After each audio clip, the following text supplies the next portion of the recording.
एक रोटेशन का ये प्रॉब्लम है, काफी पॉपुलर सवाल है।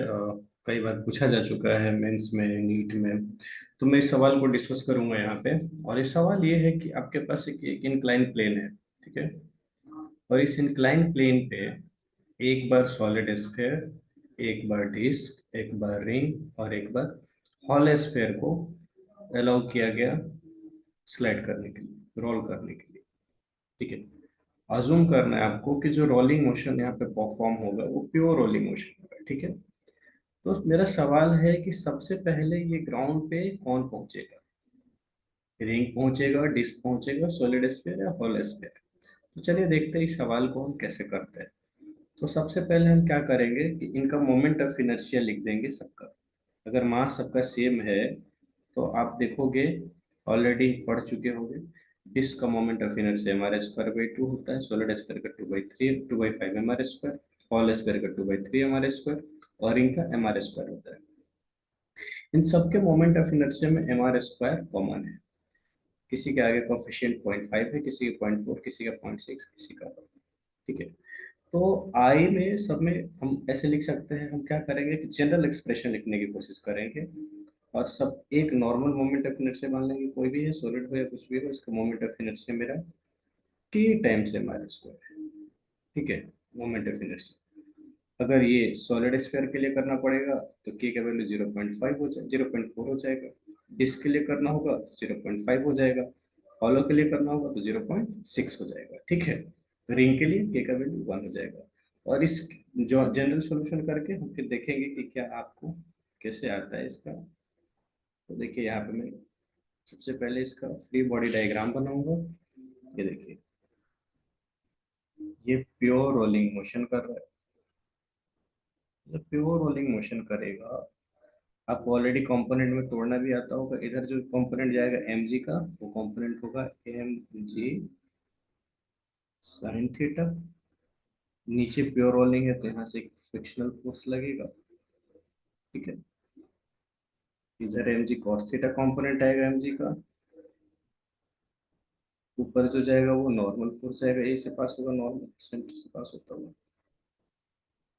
ठीक है। तो जब ये बहुत नीचे की तरफ आएगा प्योर रोलिंग मोशन करता हुआ, तो एक एक्सेलरेशन प्रोड्यूस होगा और उस एक्सेलरेशन के लिए इक्वेशन जो बनेगा आपका, नेट फोर्स नीचे के डायरेक्शन में M G sine theta minus F है। Net force equal to M. पहला कंडीशन हो गया। दूसरा, इस सेंटर के अबाउट, इस सेंटर के अबाउट ये बॉडी रोटेट भी करेगा, एक एंगुलर एक्सेलरेशन भी आएगा।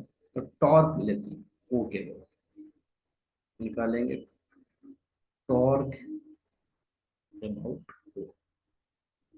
तो टॉर्क क्या होता है? जिसके अबाउट टॉर्क उस एफ को पढ़ाया हो, जिसके अबाउट टॉर्क हो वो उसी के अबाउट आई लेते हैं। Torque equal to I alpha होता है। देखिए क्या आएगा यहाँ पे,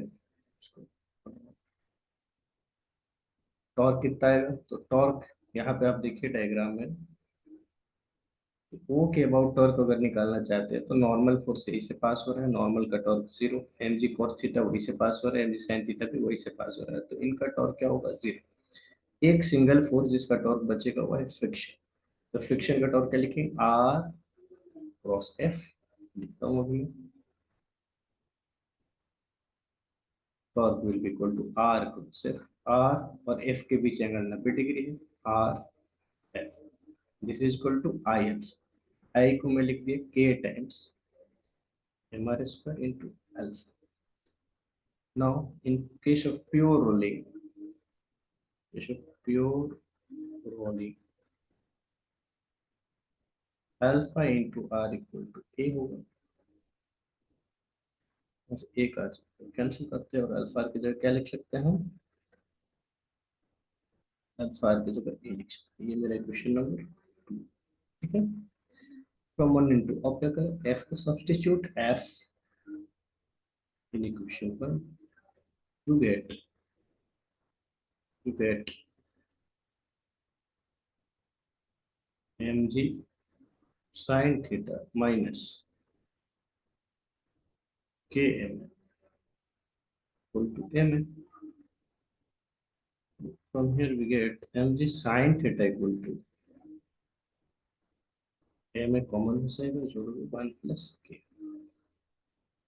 m से m cancel out each other, acceleration equal to g sin theta divided by 1 + k। अब यहाँ से आप इजीली देख सकते हो कि जिसका k होगा बड़ा, उसका एक्सेलरेशन होगा छोटा। एक्सेलरेशन कम होने का मतलब सबसे लेट से पहुंचेगा, ठीक है। तो आप यहाँ ध्यान से देखिए, एक्सेलरेशन कम तो वेलोसिटी कम, वेलोसिटी कम तो समय ज़्यादा लगेगा सेम डिस्टेंस ट्रेवल करने में। आप यहाँ ध्यान से देखिए, यहाँ पे के की वैल्यू मैंने आपको बताई थी, ठीक है। ये देखिए,